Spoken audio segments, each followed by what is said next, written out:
We always let Fred come up and do the gentle approach, so I'm trying the gentle approach. Usually I like to just say, hey, it's time to get going. So, okay, so our speaker today is Dr. Rick Watkins. He is a professor of physics here at Willamette, and talking with Dave McMillan here, it appears that Rick may hold the record for most appearances before WICL over the years, so kudos for that. Dr. Watkins received his bachelor's in physics from Cornell and a PhD from UC Santa Barbara. His research interests include astrophysics, cosmology, and particle physics. His current research is focused primarily on measuring the flows of galaxies through the universe on very large scales. By studying this, one can learn how matter in the universe is distributed and how the distribution is changing over time. And this information, in turn, can be used to test models of how the universe has evolved. So, Dr. Watkins. Okay. His talk is on the Vera Rubin Observatory in Chile. He did one. He gave us a talk about 2 years ago on the James Webb Space Telescope, so I thought this would be a good follow-up. Okay, can everybody hear me okay? Okay, thanks for inviting me to talk. So I'm going to talk about the Vera Rubin telescope. This is a picture of the Vera Rubin here on the screen, so if we can advance one. So I'll start just by talking about this telescope. So it is located in the Atacama Desert in northern Chile. So why do you want to put it there in Chile? This happens to be one of the driest deserts in the world. And so the sky, there's not much atmosphere above it. Water is bad for astronomy. And so it's very dry, it's very high, which means there's not as much atmosphere between you and the sky. And it's also fairly near the equator. If we can go another slide. So this place is amazing weather. 300 plus nights a year are clear. So you get a lot of observing time. And it has low light pollution. There's nothing around in terms of cities.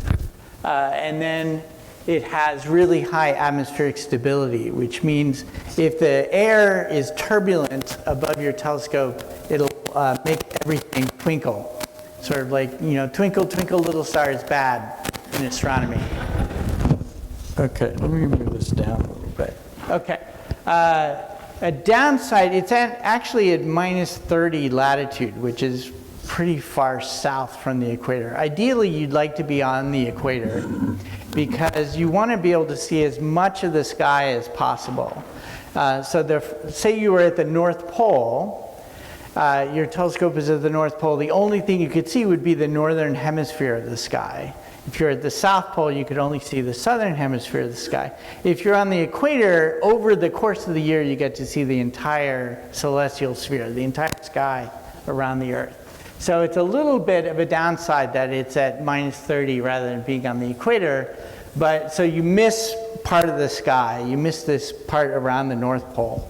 But on the other hand, there's so many positives about the site that I don't know if you can see in the other pictures. If you go back one, maybe.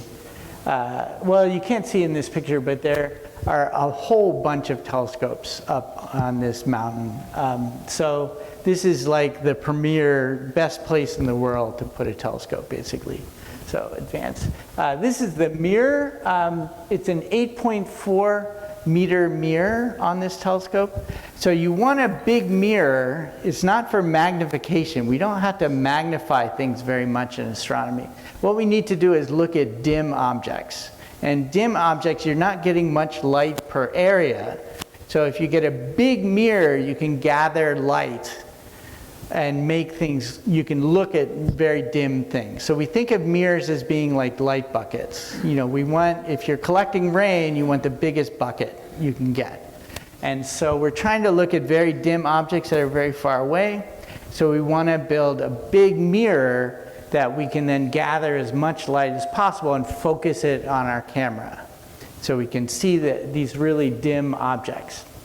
Okay, so it's an 8.4 meter mirror. It has the world's largest camera.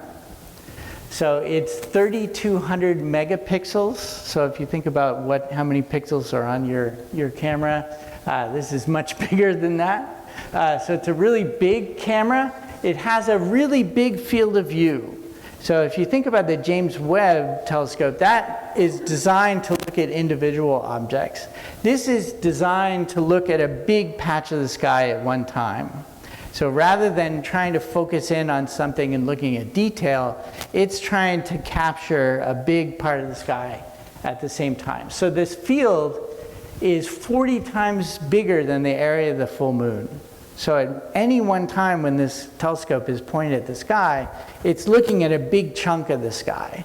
And the idea is it needs to be able to image, not the entire sky because it's missing this part around the north, but it wants to image the entire sky that's available to it every 3 to 4 nights. So it's trying to collect a lot of data. And that's going to be the theme of today's talk. Is the Vera Rubin telescope is designed to collect a lot of data. And I'll tell you about why we need a lot of data, but it's quantity that it's going after. Okay, so it's not like the James Webb that might look here and then look over here and then look over here. The Vera Rubin is designed just to look at the whole sky a whole bunch. So just collect lots and lots of data. So every night that this telescope is running, it collects 20 terabytes of data. So it's just a data collecting machine. It's just designed to just collect lots and lots of data. Okay, so the purpose of this, so it's going to carry out a 10-year legacy survey of space and time. So it's going to take about 4 million images. And one of the revolutionary things about the Vera Rubin is it's going to make this data available to everyone online. So everyone, all of you guys could download all this data if you had a big enough hard drive. And you can look at it. So anybody who wants to look at this data will be able to look at all the data that's available to it. It's a little overwhelming. It's sort of like the Epstein files, right? You got so much data that it's hard to find the details, but they're going to make this data available to everyone. So the science areas, what the telescope is designed for, is mapping the Milky Way, studying the solar system and sort of creating an inventory, looking at all the little objects running around the solar system, and transients. These are objects that move or change in brightness. So by taking pictures, imaging the sky over and over and over again, you're going to see in one picture you'll have an object here, in the next picture it might move over here. So you can actually see things that change in time. So that's what the survey of space and time is referring to, the fact that it's not just looking at space, but it's looking at the time changing, things changing in time as well. So things can change in time for a couple reasons. One is things can just change brightness. So we have these things called supernovas, which are these explosions where it just gets bright and then it gets dim again over a course of a few weeks. So those turn out to be very important, as I'm going to talk about. It also, if something is close enough, you can actually see it's moving on the sky. So that's called proper motion. So for instance, asteroids will change location over the sky because they're that close. And some of the nearest stars, we can actually see them moving over time, a small amount. Now, once you get far enough away, you can't really see things move anymore because they're just so far away, they're not going to change position. Now, these first three things I have no interest in. Okay, so I'm not going to talk about those at all. Those are too small scale. Those are local stuff. I'm interested in this fourth thing, which is understanding the nature of dark matter and dark energy. And so what I'm going to tell you for most of my talk is why do we need so much data? So as I said, this machine, this observatory is just designed to collect a whole bunch of data. And why do we need all this data? Why not just focus on looking at a few things closely? Okay, so advance. So the context for this telescope that you need to understand why this telescope is designed the way it is that the standard model that we had this model of cosmology that describes the universe, and it describes almost everything we see in the universe very well. Okay, so that's real amazing success. So we have a model that works really, really well for most observations. Okay, but that's also a problem, right? Because if it works too well, then it puts people like me out of a job, right? Because if it describes everything, we don't need anything new. So clearly, there's something that doesn't work with this model. And there are some observations that people see. But most of the so first off, disagreements with the standard model are good, since they tell us what direction to go in terms of research. What aren't we capturing in the model? There must be something new, and so we want these disagreements. So we want to find things that don't agree with the standard model, because that helps us learn new things about the universe. And so the standard model works really well, but as the data has gotten more and more accurate, we're starting to see cracks in the model, right? So things that look like everything was fine when you're looking at them out here, when you start looking closely, you start to see differences. You start to see problems in the model. And problems, I mean good problems, because they teach us things. So the Vera Rubin is in this context of where the model works really well for most things, but we're looking for these little subtle disagreements. And to see these disagreements, we have to get good statistics on things. So we need lots of measurements so we can see little differences with the standard model. So that's what the Vera Rubin is going after. It's trying to see these really subtle differences with the standard model. And hopefully we'll be able to learn about what's wrong with the standard model, which is what we want. We want to learn what direction do we need to go, what sorts of discoveries are we going to make. So it's not going to be a flashy thing like you look at one picture and you see, oh, that doesn't look like the standard model. It's going to be data crunching. You're going to do a bunch of data crunching, then you're going to see some point is going to deviate from what it's expected by a little bit. And I'll show you some examples of this later in the talk. So it's designed to test the standard model by making lots of very precise measurements to give us good enough statistics. So we have to get good enough statistics to see these deviations from its prediction. So there's variation. Anytime you take data, there's variations in the data, and there's what's called uncertainty in the values. And so by taking lots of data, you can take averages and beat down that uncertainty. And the smaller you make the uncertainty, the more you can see small differences between the measured value and the expected value from the model. Okay, so that's sort of the context we're working in. Is this a telescope? We need lots of data because the model works so well that we need to make very precise measurements in order to see differences with the model. And at the end of the talk, I'll show you some examples of this. But the first question the first thing I need to do, and this is what it's going to be most of the talk, is describe to you what the standard model of cosmology is. So the telescope has not started it's taken some data, but not very much. So there's not much to say about that yet. It's just it's what called first light. It's taken some images, but not a lot. So there's not many results. There's no results that have come out of the Vera Rubin yet. So I'm going to spend most of my talk just describing to you what is this model that we're trying to test. Okay? And I've given this talk a whole bunch. Probably everyone in this room has seen it at least 4 or 5 times. But I don't think it hurts to see it again. Okay, so this is a picture from the Vera Rubin. This is what's called a galaxy. And to a cosmologist, the universe is space filled with galaxies. Okay? So galaxies are sort of the unit that we use in cosmology to just think about mass. Mass is in the form of galaxies. There's not much mass between galaxies.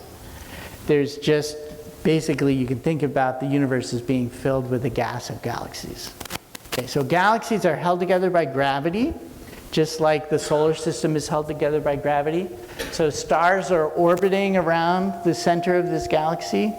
So the galaxy consists of stars and gas, and the whole thing is sort of orbiting around due to gravity. Now, it's really hard to grasp the size of a galaxy, how big galaxies are. So if I had a scale model, if I built a scale model of this galaxy to be this big, how big do you think the stars would have to be? Think stars are pretty big, right? Like the sun, it's a good example. Sun's like 100 times bigger than the Earth. So stars are pretty big objects. So if I made a model of a galaxy this big, how big do you think I'd have to make the stars? Pinpricks. Pinpricks would be way too big. Think an atom, and then divide it by 100. Okay, so the stars in this picture are 100 times smaller than an atom if it was to scale. So think about this, the jump in scale. So we think about there being a big jump in scale between atoms and people, right? Atoms are much, much smaller than people. But the stars in this galaxy are actually 100 times smaller than that again.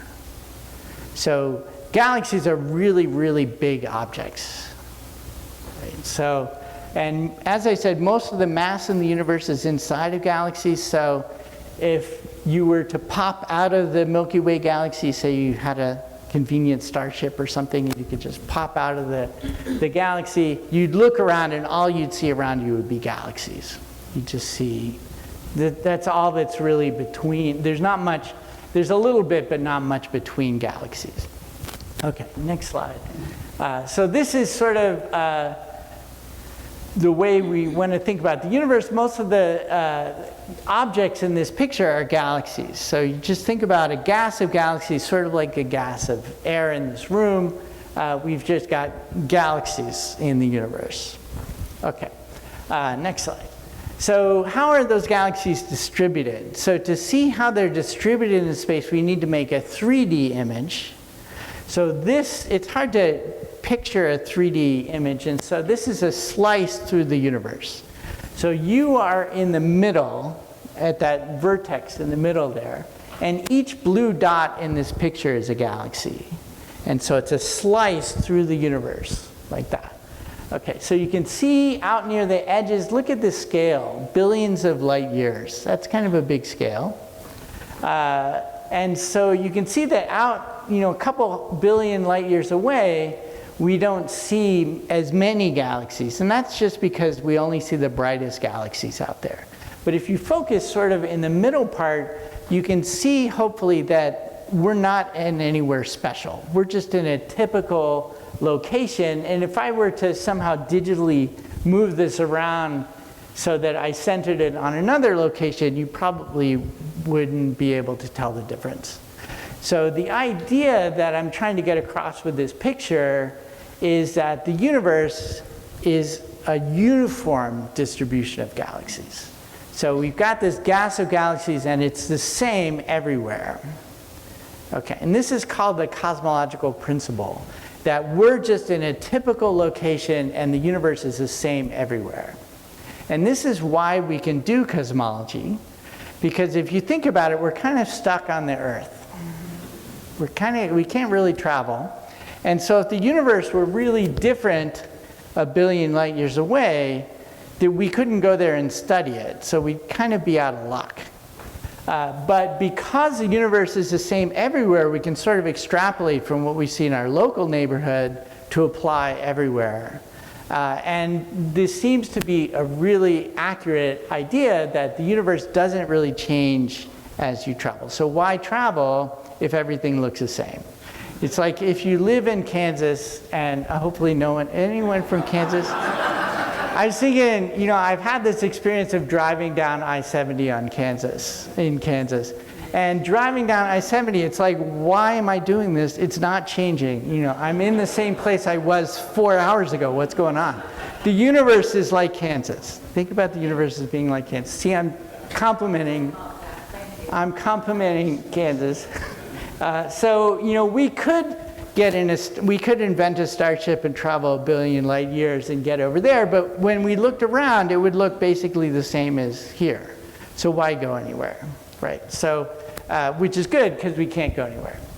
So the universe is very simple. It's the same everywhere. So it's just a uniform gas of galaxies.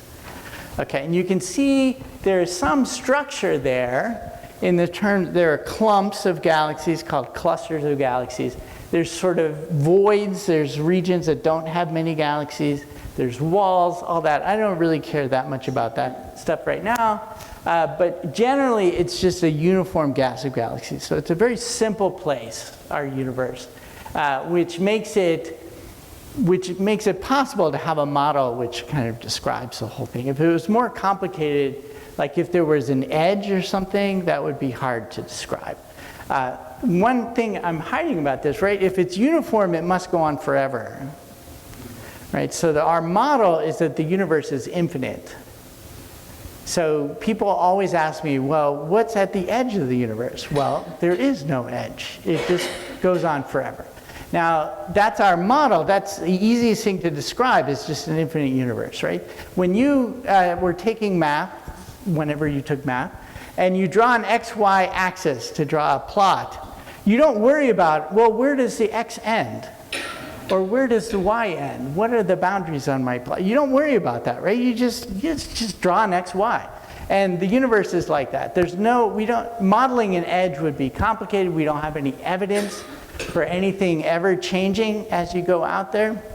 We can only see a certain portion of the universe because the universe is only 13 billion years old. And so light has only had 13 billion years to travel to the Earth. So we can only see what's called the observable universe, which is a region of it. So we can't really, it might change if you go far enough away, but we don't have access to that. So we don't have any evidence that the universe ever changes. So an infinite universe is actually easier to deal with, mentally even, than a finite universe that would have edges or something like that. So our model is just an infinite uniform gas of galaxies. Okay, good. So then going on, so how does it change with time? So now that we know what it looks like now, what did it look like in the past? What's it going to look like in the future? Edwin Hubble observed that galaxies appeared to be moving away from us in all directions. This is not actually motion. What this is due to is the fact that space itself is actually stretching. Okay, so space is elastic, and over time, space stretches. So I happen to have brought the universe with me, just so you can visualize this. You want to hold on one end of that? Okay, so in this model here, this is the universe. The elastic is space. Okay, and notice the galaxies are stapled to space, so they're actually not moving, right? But then, as the universe stretches, what's happening to the galaxies? They're all getting farther away from each other. Okay, so everybody in the universe sees everybody else getting further away from you. So you might be tempted, seeing that Hubble saw everything moving away from us, you might think that puts us in the middle of the universe, which is, Copernicus would be kind of pissed off, right? He did a lot of work to take us out of the middle of the universe, and here Hubble is putting us back in the middle. But no, if the universe is able to stretch, which Einstein actually had laid the groundwork for this, the idea that space can stretch, he had discovered that around the same time.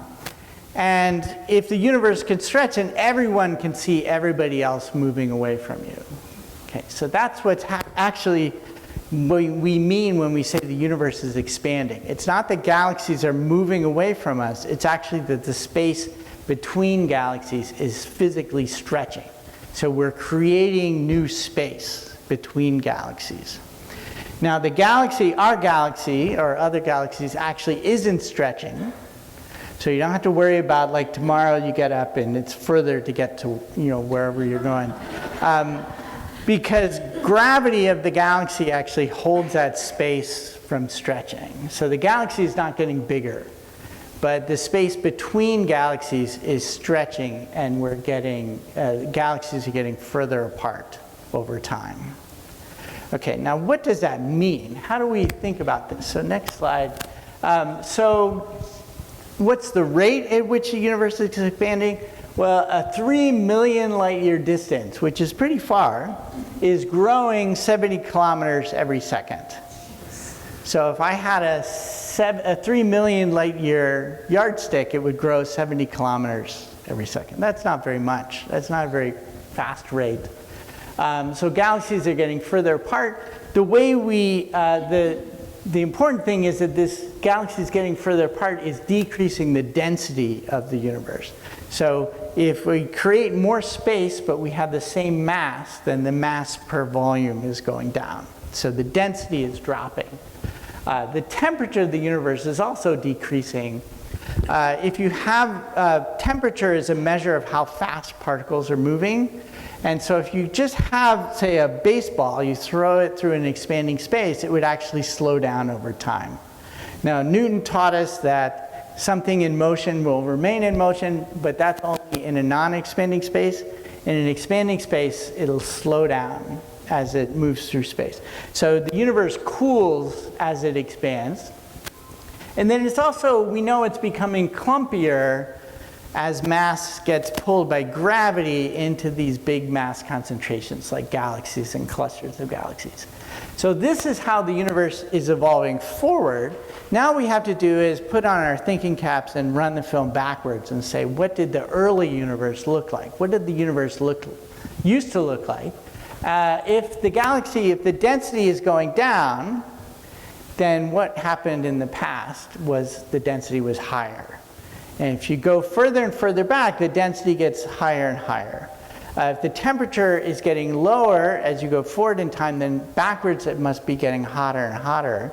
And if it's getting clumpier going forward in time, then if you run backwards, it must get more and more uniform. Okay, so the universe used to be very dense, very hot, and very uniform. So in the early universe, if you looked around, you would just see a uniform, dense, hot gas.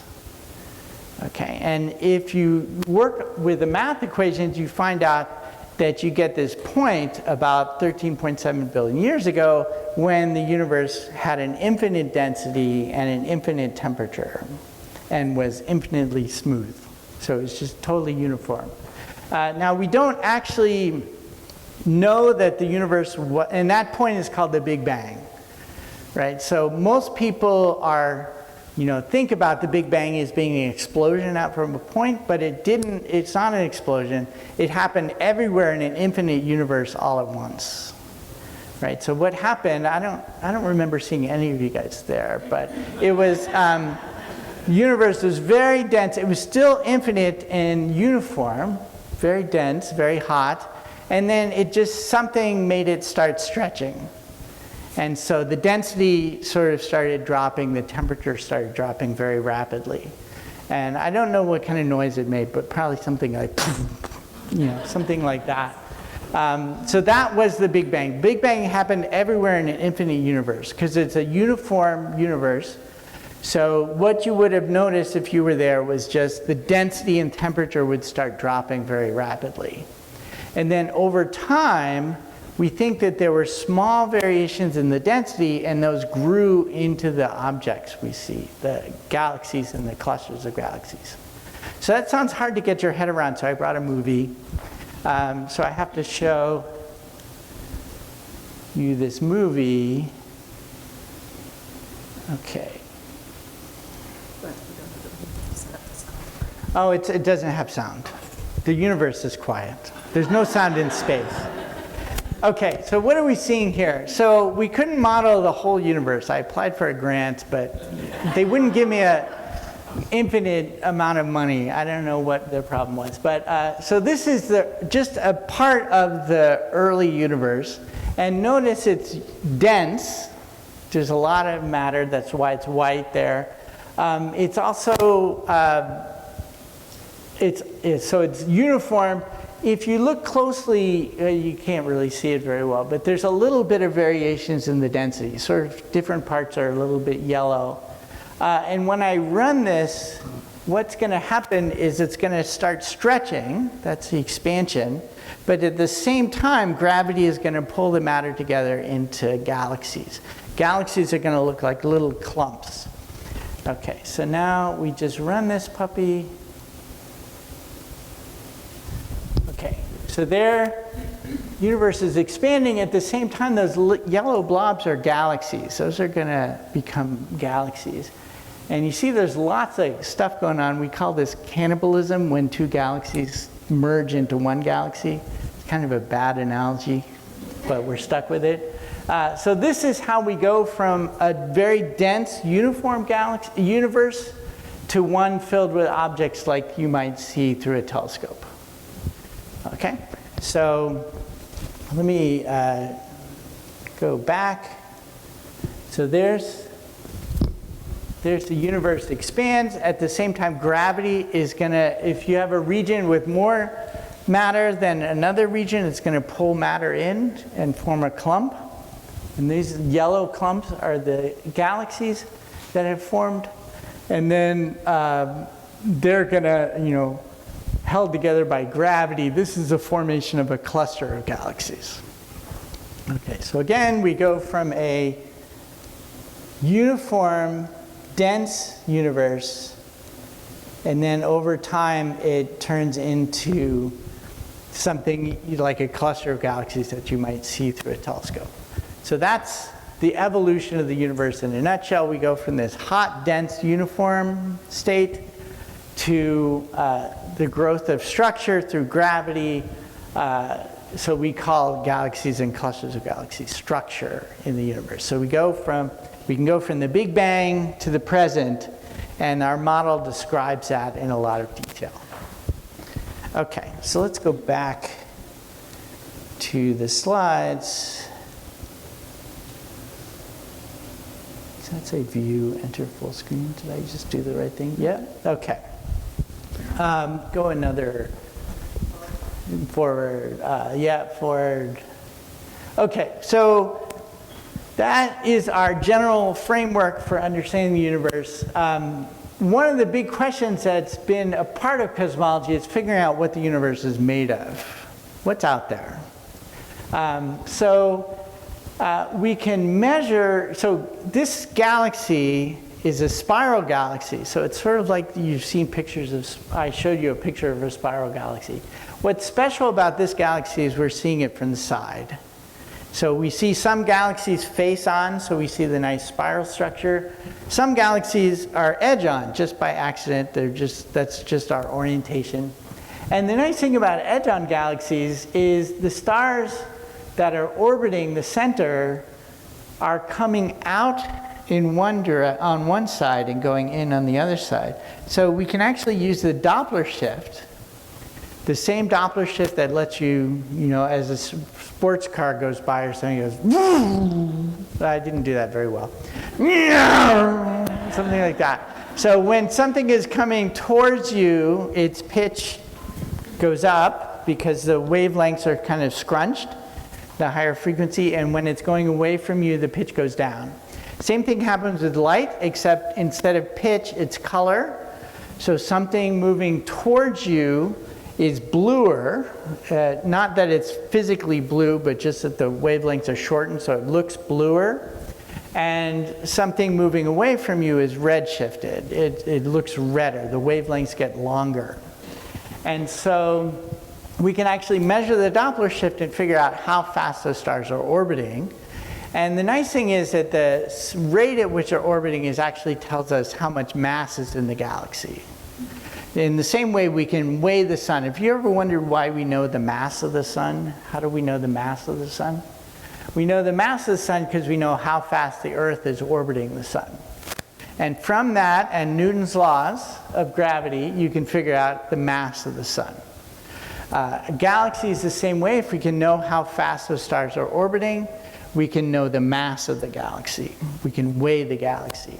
So now this is actually one of the things that Vera Rubin is famous for, is she realized that the stars are not orbiting how we expect them to orbit.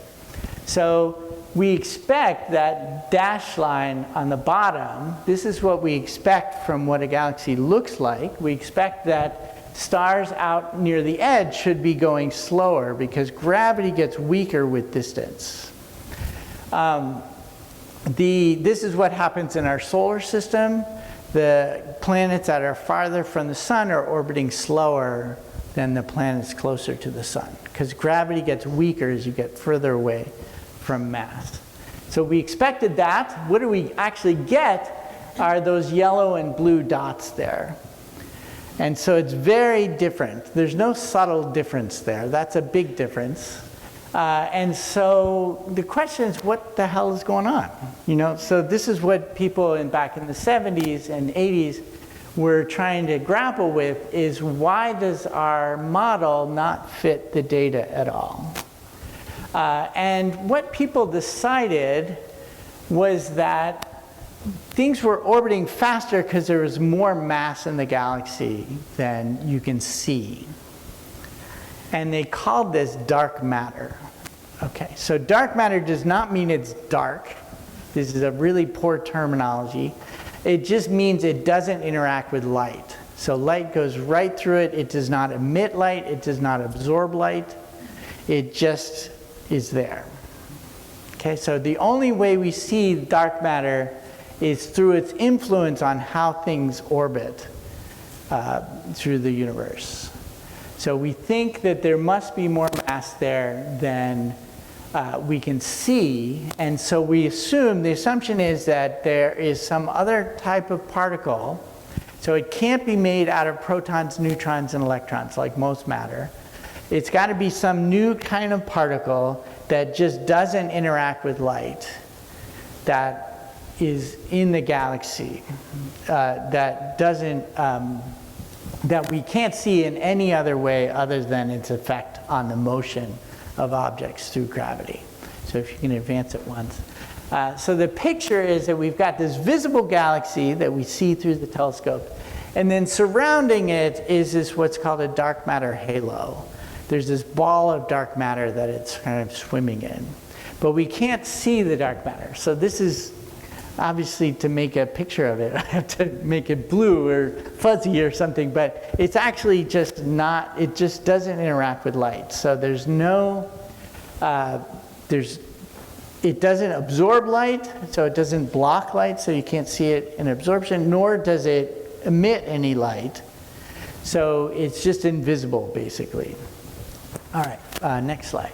So it turns out this is not a small problem. So if you take this seriously, then dark matter has to make up 85% of the matter in the universe. So there's a lot more dark matter than the matter that we're used to. So this is not a small fix. This is not a tweak. This is like a wholesale knock it down and rebuild it from the studs up. You know, this is just, most of the matter in the universe is in this form of this dark matter. It doesn't emit or absorb light. It interacts only weakly with normal matter. And in fact, probably lots of it is passing through all of you right now, through this room. It passes right through the Earth. It just doesn't interact with normal matter very well. So people are trying to find it, so they build these devices that can detect very weakly interacting things, and they hope that, you know, every millionth dark matter particle coming through there will bump into something, nudge it, and we can get a data point, but it hasn't, we haven't been able to find it yet. So it's possible, but it would be sad, that it doesn't interact with matter at all, in which case, except through gravity, in which case we may never just figure out what it is. But I'm hopeful that in the next, 10 or 20 years, we'll be able to detect it directly and figure out what it is. But it's definitely kind of weird that most of the matter in the universe is in the form of something that we don't know what it is. But there's lots of evidence now, as I'll talk about. There's lots of evidence that this exists beyond just the orbits of stars and galaxies. Okay, so next talk. Matter causes the expansion rate to slow down. So the universe now is expanding pretty slowly, but in the past it would have expanded faster. And the basic idea is that as the space stretches, it's got to stretch matter apart, and that slows down the expansion. So one of the big projects in cosmology was to try to figure out, can we reconstruct the expansion rate in the past?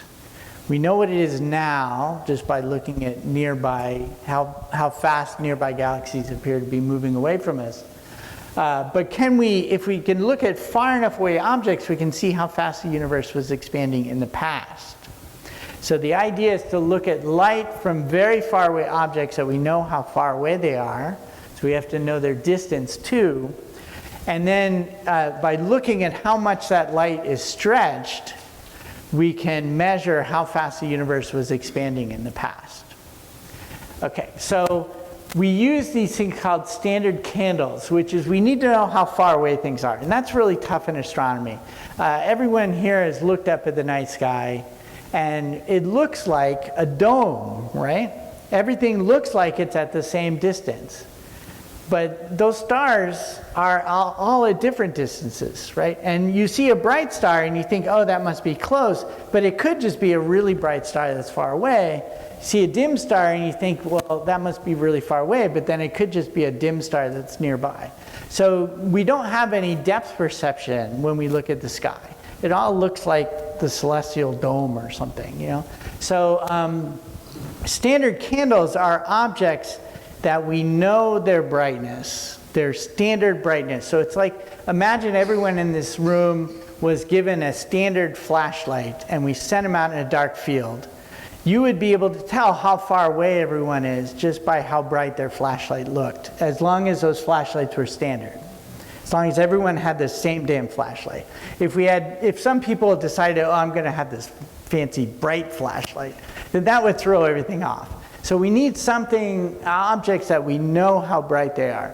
And supernovae turn out to be a really good standard candle in that they blow up, they get bright, and there's a certain type of supernova where all of them are the same maximum brightness. So if we can see these supernovas, and the other advantage of supernovas is you can see them really, really far away because they're really friggin' bright.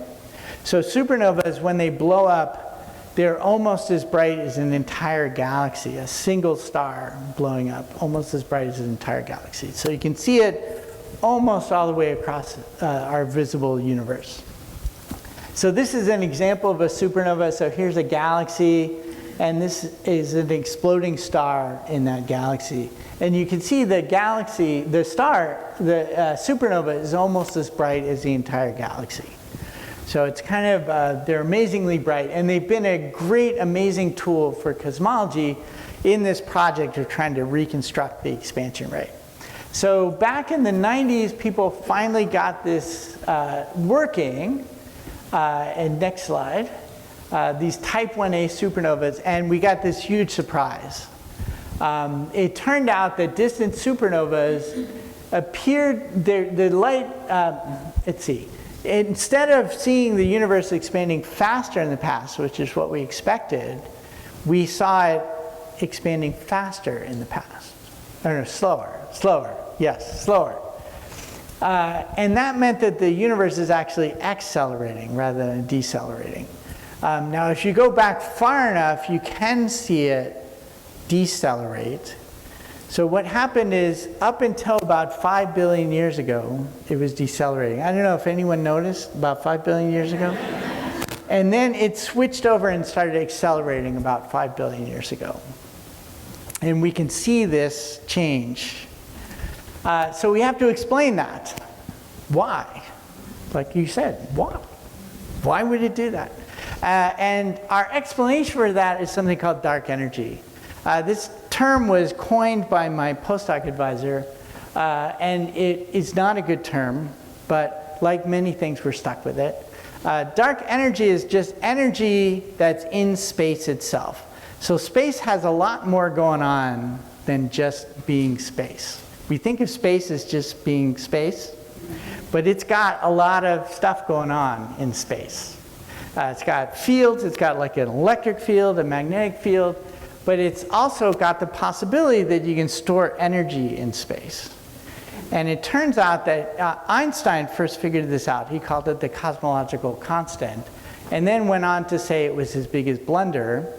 But it turns out now it's back. It's back with a vengeance. So Einstein showed that if you have energy in space, just this dark energy, that it can cause the universe to accelerate. And so what's happened is that dark energy just stays flat in time. You always had the same amount of it in the universe. But all the other matter is coming down like this, right? As the universe expands, the density of matter is going down.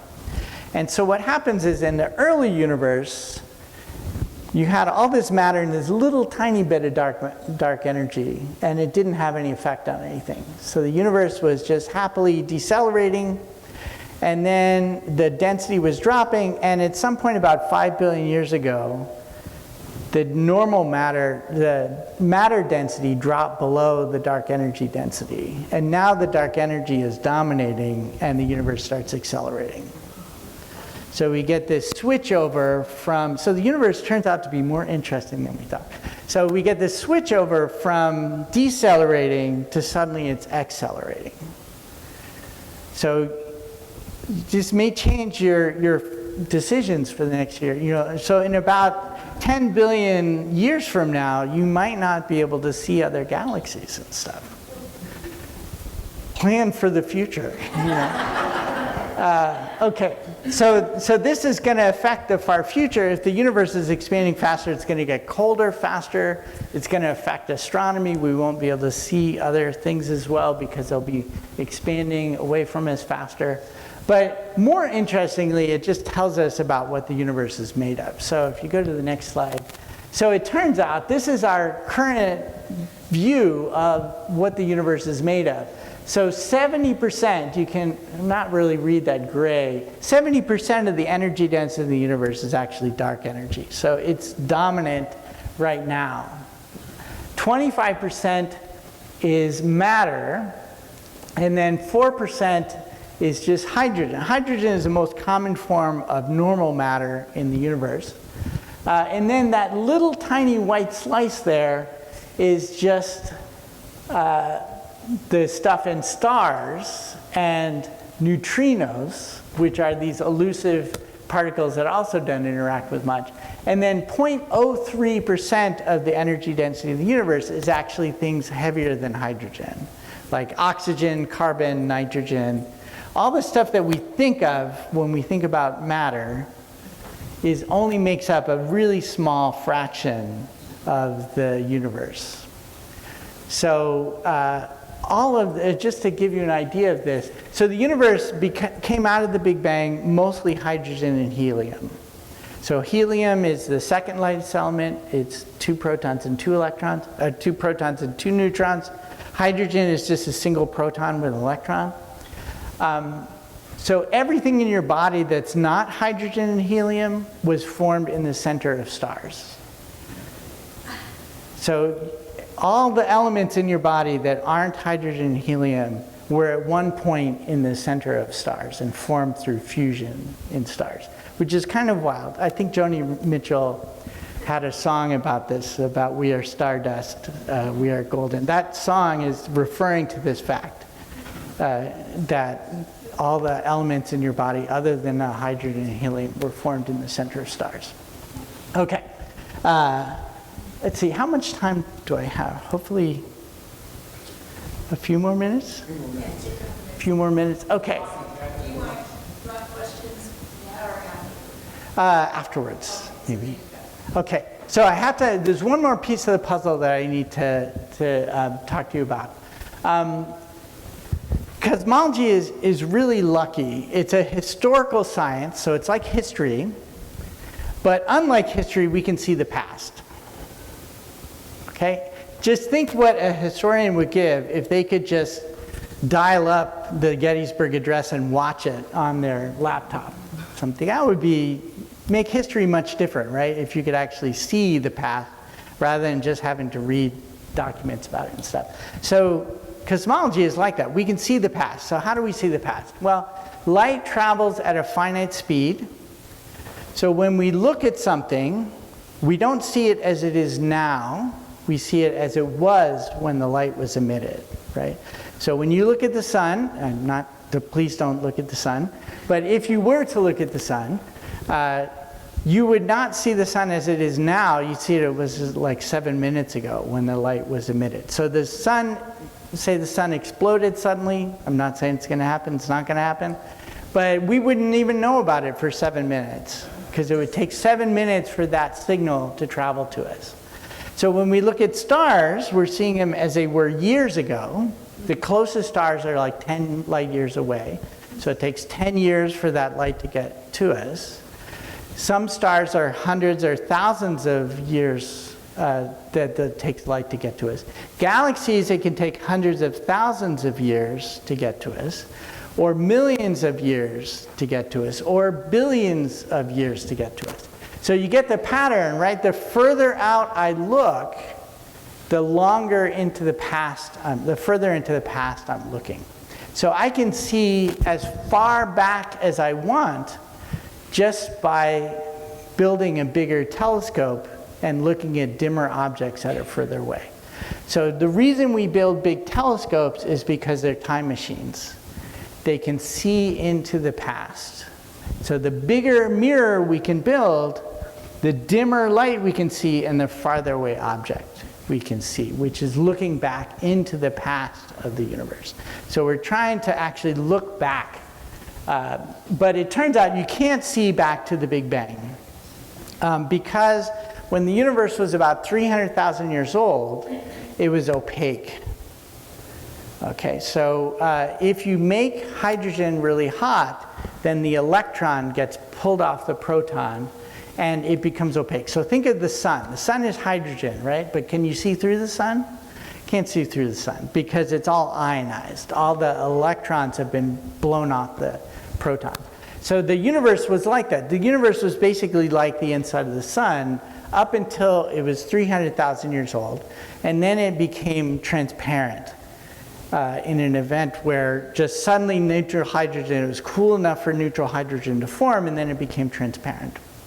And when it became transparent, basically all that light that was trapped in the matter suddenly is free, and it's just hanging out, just chilling, and traveling through the universe. And so we're bathed in the light from this event called and this light is called the microwave background radiation.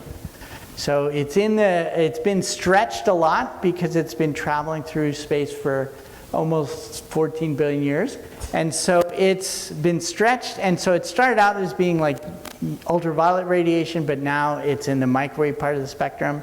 So it's the same like wavelength as used in your microwave oven, so the wavelength is like a few centimeters.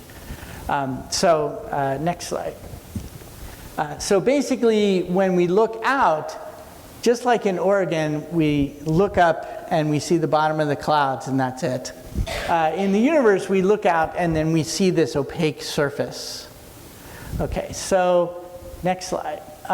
We can actually see this light. Let's just go to the next slide. And this is what the sky looks like. And what you're seeing here is, one thing is that this light is totally uniform in all directions. And that gives us confirmation that the universe really is the same everywhere. Because think about it, the light coming from this direction has traveled 13 billion years to get to us. The light coming from this direction is also traveling 13 billion years. So those two regions are 26 billion light years apart. They've never been in contact. So the fact that the light is the same temperature in both directions is crazy. So it's very uniform. But if you amplify the differences, you see that there are tiny differences in temperature in different directions. And what that's telling us is that the universe was not completely uniform at that time.